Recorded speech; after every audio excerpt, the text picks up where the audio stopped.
good evening, magandang araw o udto sa lahat nating mga kapatid na nagsubaybay sa maabot nitong ating live streaming ngayon.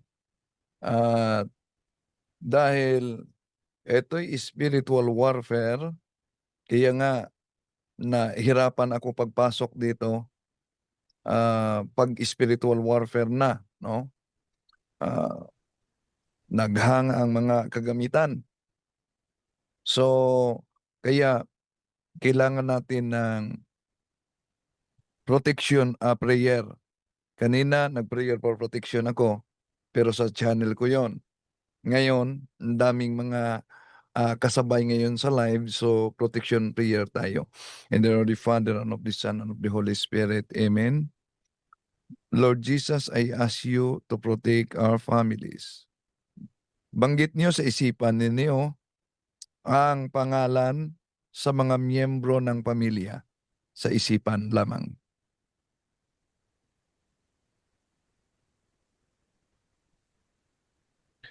From sickness, from all harms, and from accidents.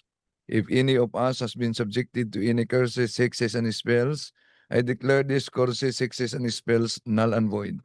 In the name of Jesus Christ, if any evil spirits have been sent against us, I decommission you in the name of Jesus Christ, and I send you to Jesus to deal with us well. Then, Lord, I ask you to send your holy angels to guard and protect all of us. Amen. Dear Mama Mary, I humbly ask you to protect me, all those present now, and all those people in our lives whom we cherish, as well as all our possessions. As we do this ministry, cover us all with your mantle of love and protection. For you are our mother, and we are your children. Intercede for us to the Father, that all that we do and say may redound to his good pleasure and glory. Amen. O August Queen and Our Lady of Angels, who receive from God the power and mission crushing the head of Satan, we humbly beg you to send us heavenly legions with Saint Michael the Archangel as head, so that under your orders they may chase the demons, combat them everywhere, and refresh their boldness and drive them back into the abyss. Who is like God, O good and tender Mother? You shall always be our love and our hope. O Divine Mother, send your holy angels to defend us and to drive away from us the cruel enemy. Holy angels and archangels, defend us and guard us. Amen. Sa kasalukuyan mga kapatid, nandito pa tayo sa buwan ng Santo Rosario. Buwan ng Oktobre, the month of the Holy Rosary. Ito ang rosaryong ito at ang doktrina natin sa banal na rosaryo ang palaging inaatake ng mga anti-Catholic. Bakit? Dahil mabisang dipinsa natin ito sa kalaban na hindi makikita. Itong mga kalaban natin na hindi makikita, magaling sila sa taktika ng spiritual war. Dahil ang kanilang ancient tactic ay gustong maniwala ka, papaniwalain kanila na sila'y hindi totoo, hindi tunay. At ang sundalo na hindi naniniwala na may kalaban, yun ang sundalo na madaling iambos. So kung alam lang natin, at dito lang natin malalaman ang power ng Holy Rosary sa Ministry of Deliverance and Exorcism. The most Holy Spirit, entering to the empty spaces, left by the Spirit, and feel. Go with your presence, Lord, and protection. Hindi ka active sa Ministry of Exorcism, yung sinasabi na Rosary is weapon, just an abstract.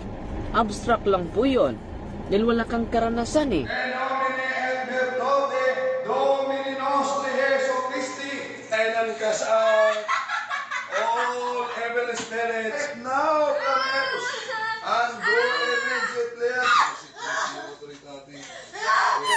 Please do not allow these spirits to return. In the name of Jesus of Nazareth.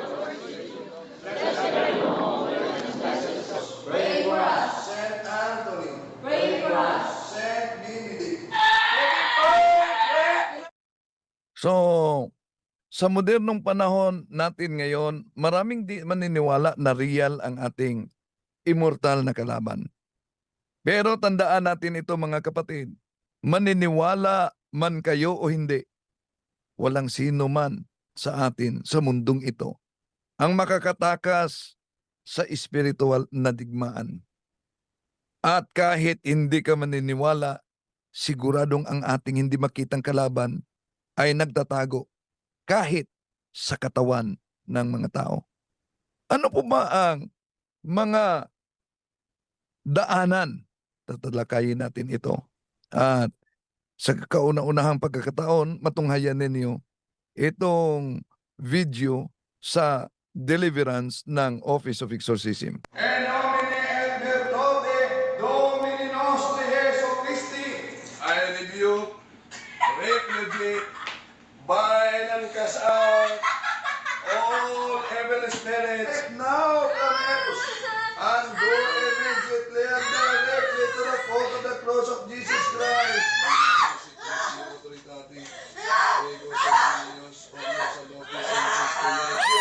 Please do not allow these spirits to return. In the name of Jesus of Nazareth, praise tremendous powerless God, and praise whose powerful and salvific name.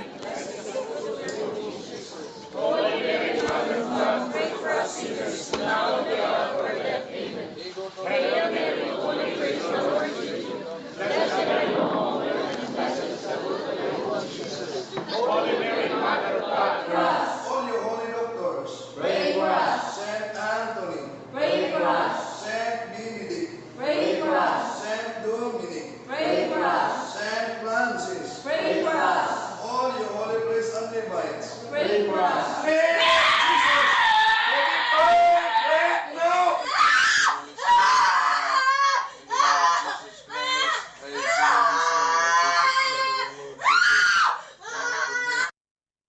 Maraming hindi na naniniwala na ito'y tunay. Dahil kadalasan, sasabihin ng iba, psychological lang yan. Pero paano nila, kaya kung nakakita lang sila, ipaliwanag yung mga insekto na lalabas sa ulo ng tao, yung mga karayom na lalabas sa katawan, at yung magsuka ng pako. May lumapit sa office ng deliverance, an exorcism, para diagnostic prayer. Pero sa diagnostic prayer lamang, pagpasok sa office, abay, agad-agad nag-react. Kaya nag-prayer kami.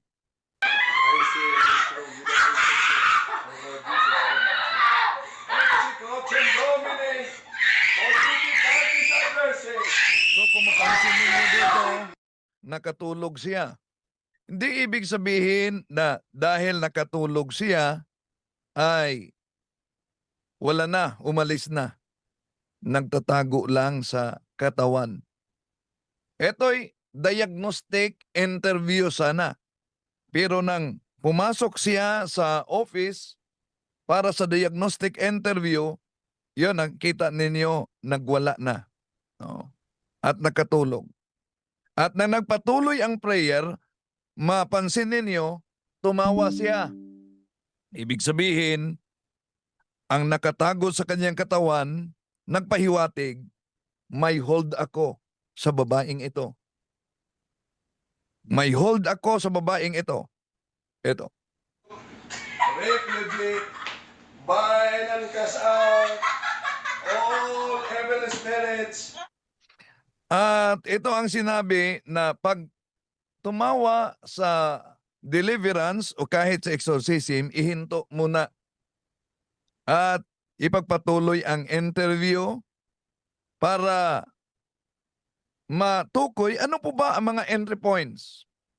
Yung naging hold sa fallen angels. Kaya tinanong ko ang ina niya, meron ba kayong dala na lana galing sa albularyo? Meron ba kayong dala na mga anting-anting? Meron pala. nagpa-albularyo sila, yung mga ninuno nila, mga albularyo, at may anting-anting. Normal na sana siya. O, napansin ninyo, normal na sana siya. Pero, kinuha ng ina ang mga anting-anting at yung oil sa albularyo. I-break ko ang consecration. Pansinin niyo ang reaksyon niya. Dito. In the name of Jesus of Nazareth, through His tremendous power, Normal na sana. and through His most powerful and completed name, I renew it.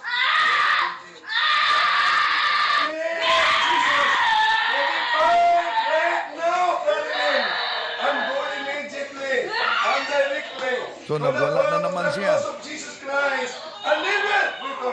At hanggang sa kanyang pagwala sa patuloy ng prayer of deliverance, sumuka siya. Declare these curses, hexes, and spells null and void. In the name of Jesus Christ, if any evil spirits Ito, sumuka siya dito. No, yon. At yon ang palatandaan na may umalis, ngunit hindi ibig sabihin na lahat na. Dahil ang possessing evil spirit pwede pang magtago. Sa mga ganitong pangyayari, halimbawa, dalhin sila sa office, isang bisis lang, hindi na magbalik. Hindi sundin yung role of life na ibinigay sa kanila. Delikado at nanganganib. Dahil nagtatago lang yung fallen angel sa katawan. At kung di mamuhay sa kabanalan, mag-iba ang anyo lang. Dahil may mga pangyayari kasi na ang Ministry of Liberation, ang exorcism at ang deliverance ay ginawang parang washing machine nitong mga lumapit sa ministry. Ayaw nang sundin ang role of life na ibinigay at dahil sa di pagsunod, nagbago ang anyo. Nagbago ang anyo sa spiritual na digmaan. Yung iba ay ito ang totoo, no? Nagbago ang anyo, sumisimba naman, pero may kalaguyo. Nangumunyon. Yun ang delikado. Totoo to, ha? Tunay to. Nagbago ang anyo, hindi na siya inaatake, pero nagsimba kasama ang kalaguyo at nangumunyon. Nagkahiwalay sa kalaguyo, nag-transfer ng ibang religion. O, yun ang panganib. Sa mga lumapit sa Ministry of Deliverance and Exorcism, yung gusto lang gawin nila na washing machine, pero ayaw sundin yung role of life. Kaya real talaga ang spiritual na digmaan. Unang Pedro 5:8, ang ating kalaban nasa paligid. Ayon sa mga early fathers, isa na si San Agustin, alam niyo mga kapatid, meron daw uri ng demonyo na nagmamasid at nanunood sa bawat isa sa atin. Pinanood tayo, ano ang ginawa natin, ano ang paraan sa paglakad natin, paano tayo magsalita, at gagayahin tayo. Ayon pa sa mga apostolic fathers. At itong uri ng mga espiritu, yon ang magparamdam kung ang isang tao ay namatay na. Kaya yung iba, sasabihin, abay, nakita ko ang kaluluwa niya. Mag-ingat sa ganyan dahil wala tayong wandering soul na aral sa simbahang Katoliko. Ang aral natin sa Hebreo 9:27, agad-agad sa pagkamatay ng tao, haharap tayo ng particular judgment. So, itong uri ng mga demonyo na nagmamasid, nanonood, at nanggagaya, may mga pagkakataon na hindi sila makapaghintay na ang tao ay mamatay. Kaya magpakita sila, ginagaya nila, yon ang tinatawag na doppelganger. No? So, nagpakita. Abay, di ba nakita kita? Oh. Sino ba yon? Oh, di ba nakita ko yung iba, di ba, na may balita, nakita niya ang kanyang asawa, di nagsalita, sinundan niya, biglang nawala. Oh. So, yun ang ori ng kalaban. Kaya mga mahal na kapatid, paalala sa ating Panginoong Isos sa San Mateo Kapitulo 26:41 na sabi niya, watch ye and pray. So, watch, ibig sabihin, vigilance. Pangalawa lang yung prayer. Vigilance, knowing your enemy well, study his tactics, and to become experts of resisting them.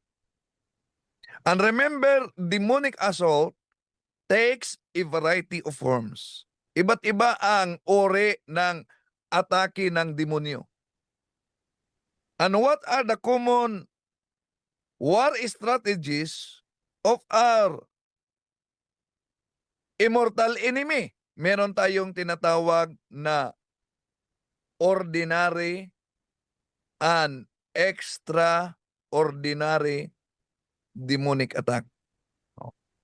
Ordinary and extraordinary demonic attack.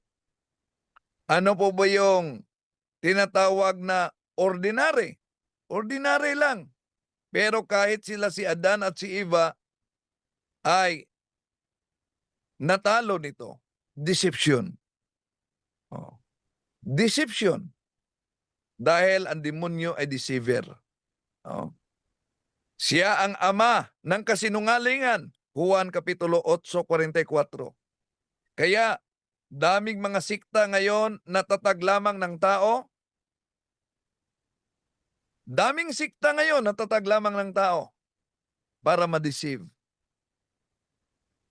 ang mga inosente. Yeah? At sila'y nag-aangkin na tunay na iglesia. Pero di yan nagkapagtataka. Dahil launan nang nagbabala ang ating Panginoong Hesukristo, San Mateo Kapitulo 24:24. At sila'y galing sa tunay na iglesia, aalis sa tunay na iglesia at tinatawag silang Antikristo, unang Juan 2:18-19. Pangalawang ordinary lang ito, pero ito ang karanasan na mapansin natin, accusation. Dahil accuser ang demonyo. Revelation chapter 12 verse 10, accusation. Napansin nyo ba? Lahat na mga anti-Catholic, mga kapatid, ay nagkaisa sa pag-akusa sa simbahang Katoliko. Yeah? Ma-Muslim man, ma-Iglesia ni Kristong Tatag ni Felix Manalo, born again. Grabe ang kanilang akusasyon na ang simbahang Katoliko ay sa demonyo. At ang kanilang akusasyon at banat mula sa Santo Papa hanggang sa doktrina at mga kaanib. Pero di ninyo mapansin, mga kapatid, na may mga anti-Catholic na bumabanat sa founder ng simbahang Katoliko. Bakit? Dahil pagbabanata nila ang founder, abay, mapilitan silang i-research sino ba ang nagtatag dito. At kung tingnan nila ang kasaysayan, Gloria Encyclopedia, Volume 5, page 106, Catholic Church, Greek Catholicos, universal term generally applied to the divine society founded by Jesus Christ and endowed by the pouring of the Holy Ghost on the day of Pentecost, hence often called Roman Catholics. At pangatlong ordinary, ito doubt. Kaya kung may doubt ka na, lalo na sa simbahang Katoliko, totoo kaya ito na iglesyang tatag ng ating Panginoon Jesucristo? Tunay kaya ang Iglesia Katolika na pinagtutulong-tulungan kahit sa mga balik Islam, sa Iglesia ni Manalo, sa Born Again, sa Iglesiang tatag ni Eliseo Soriano, sa Iglesiang tatag ni Kibuloy? Sila'y iba't ibang tagapagtatag, iba't ibang doktrina, ngunit nagkaisa. Saan? Sa banat sa simbahang Katoliko. At yung mga lukewarm Catholic, madaling-madala. Lalo na yung mga Katoliko na hindi nag-aaral sa pananampalataya, madaling matangay. Bakit? Walang pagkakaiba ang di mga nag-aral sa pananampalataya sa isang lubo. Oh, na hangin lamang ang laman. Kung saan ang ihip ng hangin, doon din tatangayin. Kaya, si San Anselmo sa Canterbury, sabi niya, Fides Quaerens Intellectum, faith seeking understanding. Dahil ang lukewarm Catholic, Revelation chapter 3 verse 16, abay, iluluwa daw. Yan. Oh, iluluwa. At panglima na ordinary demonic attack, provocation. Oh. Iproboka. No? O kahit isa sa atin, 'di ba? Dami ng mga ngaral ngayon lang may tumawag ngayon na naghahamon ng debate. O iproboka. O yung mga albularyo ngayon naghahamon na iinom daw umano sa kanilang lana. Saka iinom din sila sa holy and exorcise oil. No? So, may provocation. So, napansin nyo ba, minsan na bigla ka na lang nagalit, na di mo alam kung bakit nagalit ka, ordinary lang yon, provocation yon.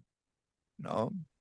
So, yon ang tinatawag na 5 na ordinary demonic attack.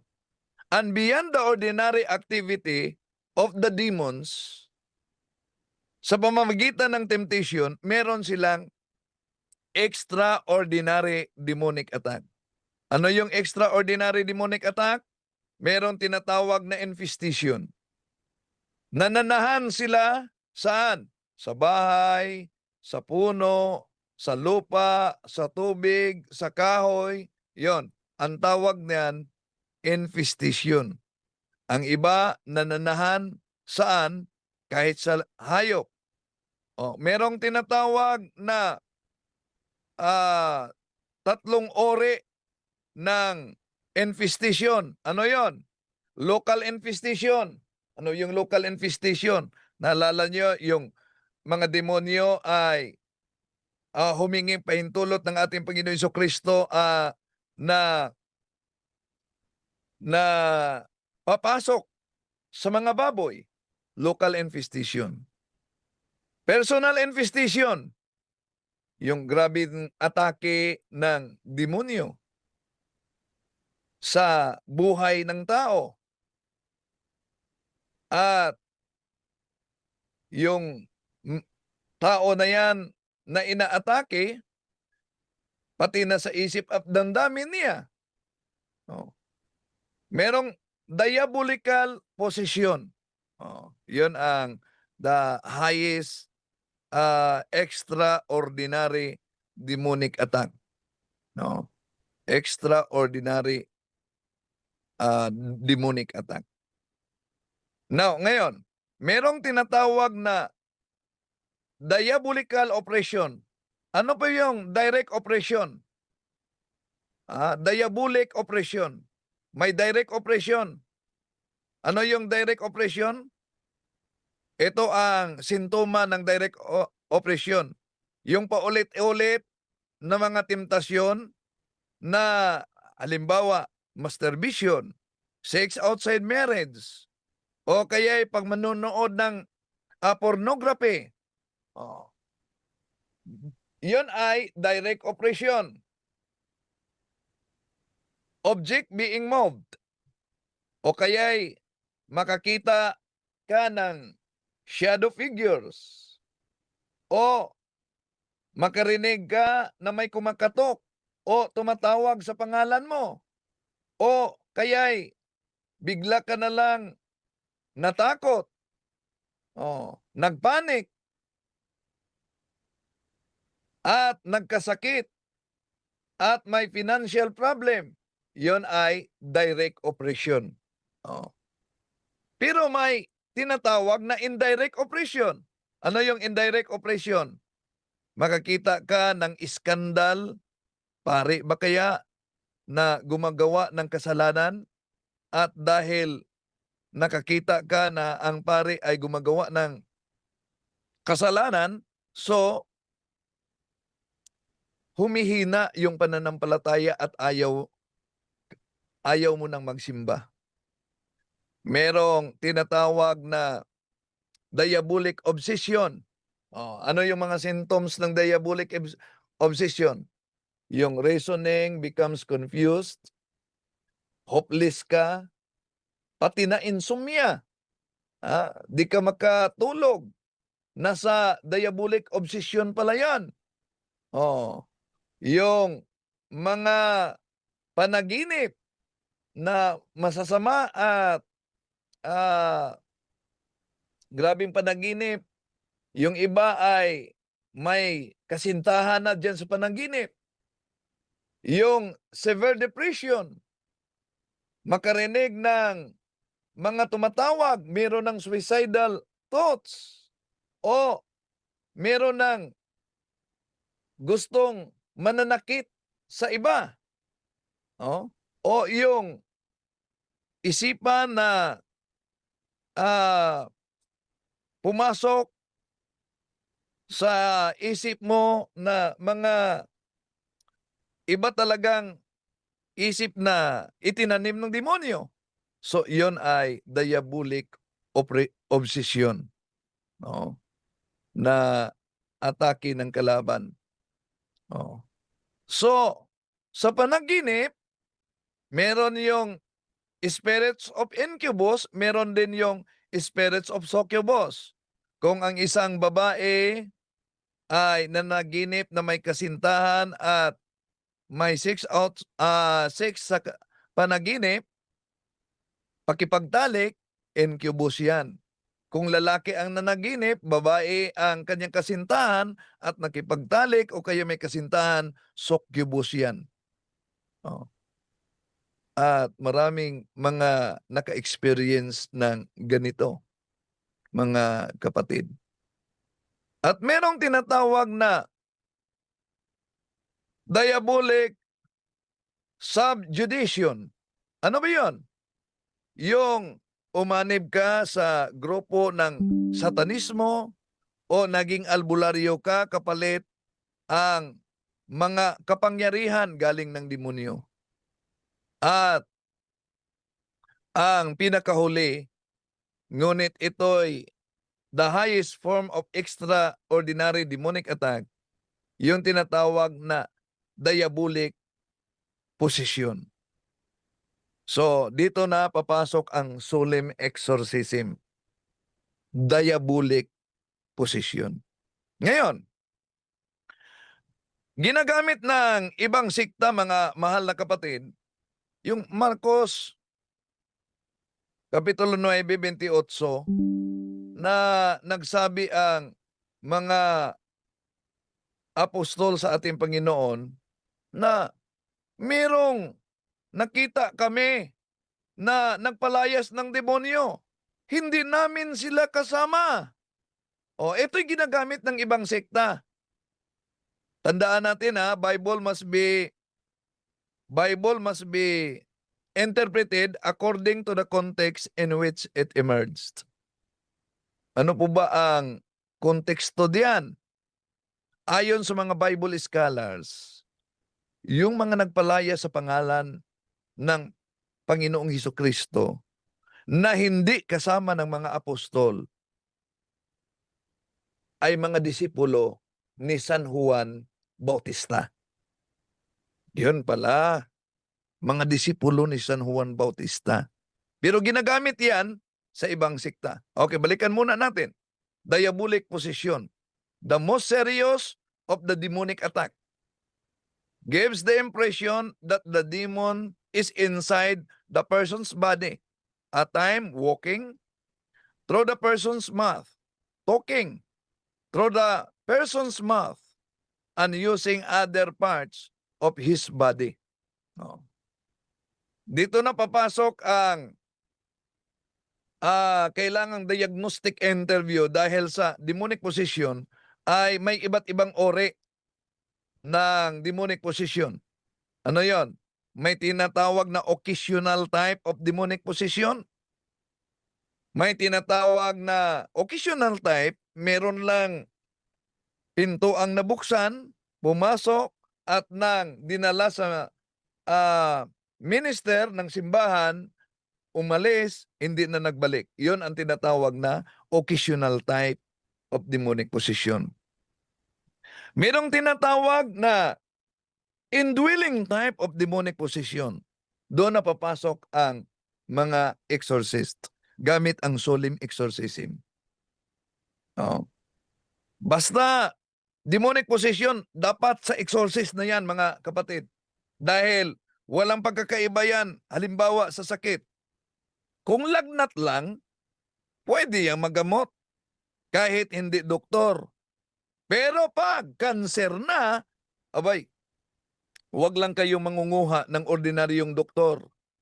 Dapat kukuha na kayo ng espesyalista. Ganon din ang kaugnay sa demonic possession. So ulitin natin, merong tinatawag na occasional type of demonic possession.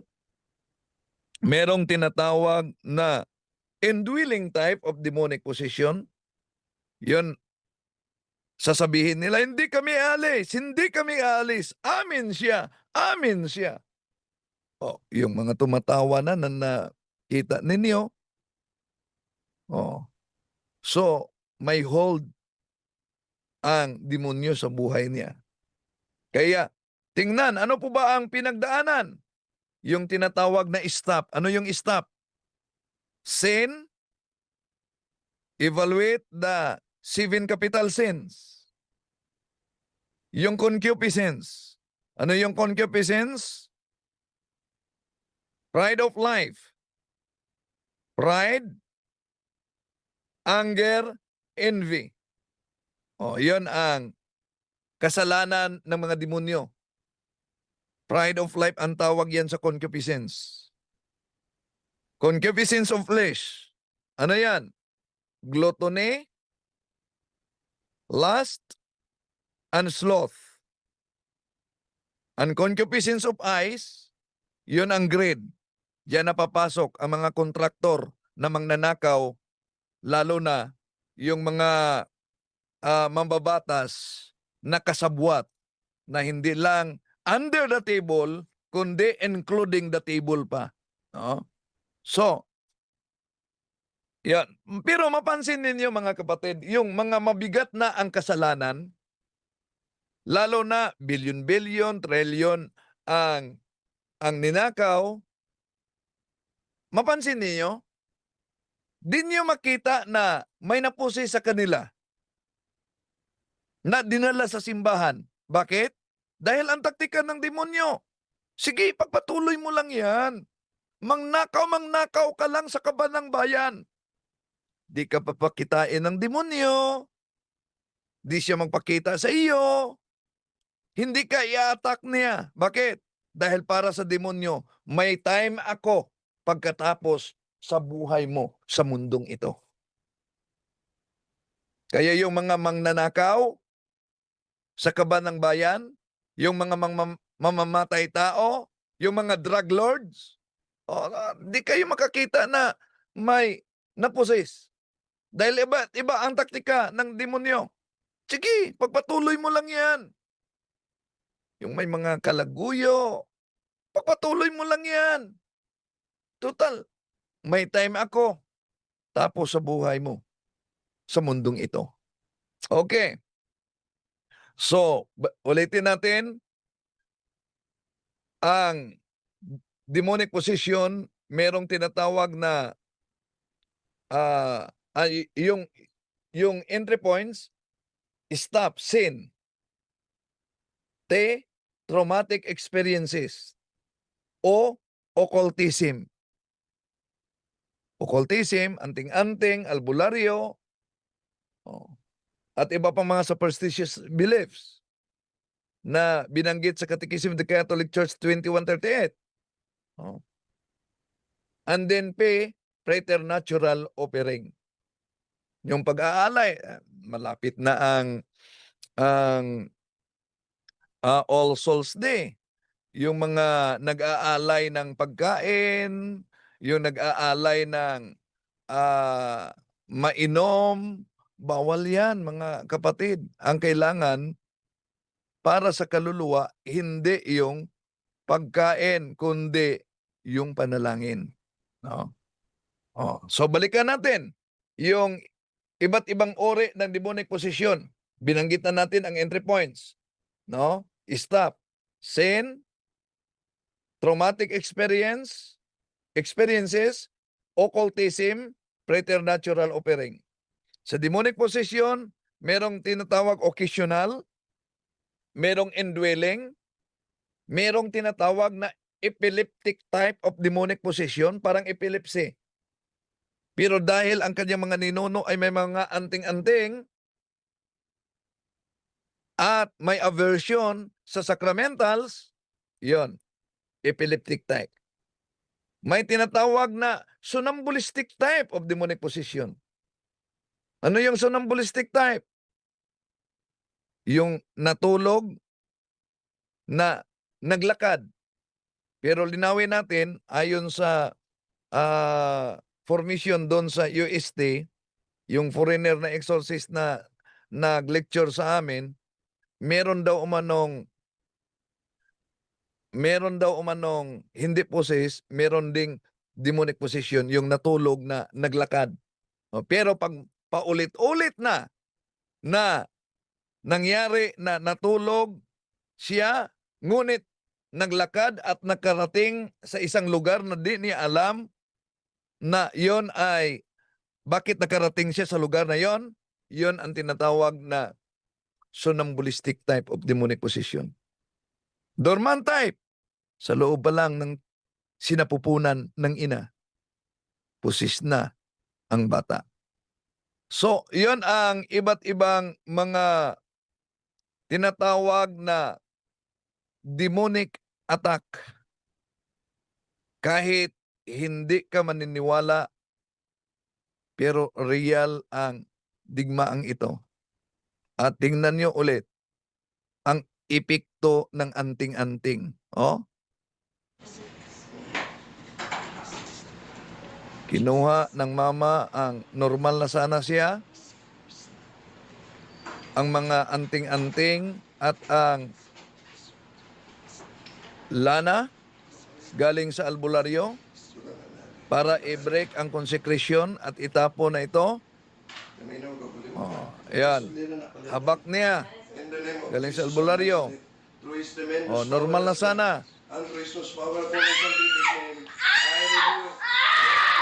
Ayan. Napansin niyo?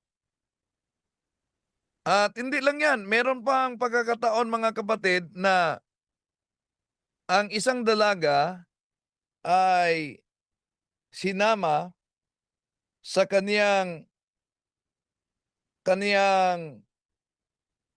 kapitbahay dahil hahawak lang para sa isagawang deliverance. Pero bago diyan, pumasok muna kami sa room para bigyan ko sila ng instruction.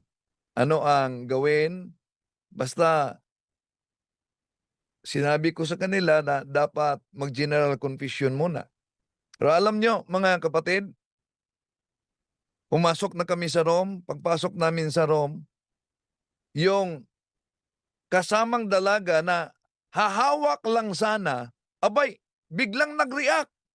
Bakit biglang nag-react? Una, meron siyang hawak, may agimat siya. Oh. Para lang sana yun sa instruction, pero agad-agad nag-react. At yung lula niya ay manggagamot. Oh. So, kaya nakita ninyo kung ano ang epekto sa mga anting-anting at hawak. Sa mga nakakita niyan, nasa inyo ang desisyon ngayon. Basta ipinakita natin na ang sino mang may mga anting-anting at habak nanganganib. Maniniwala man kayo o hindi, we are in the field of spiritual war. Balik sa inyo, diyan, Bro Jendo.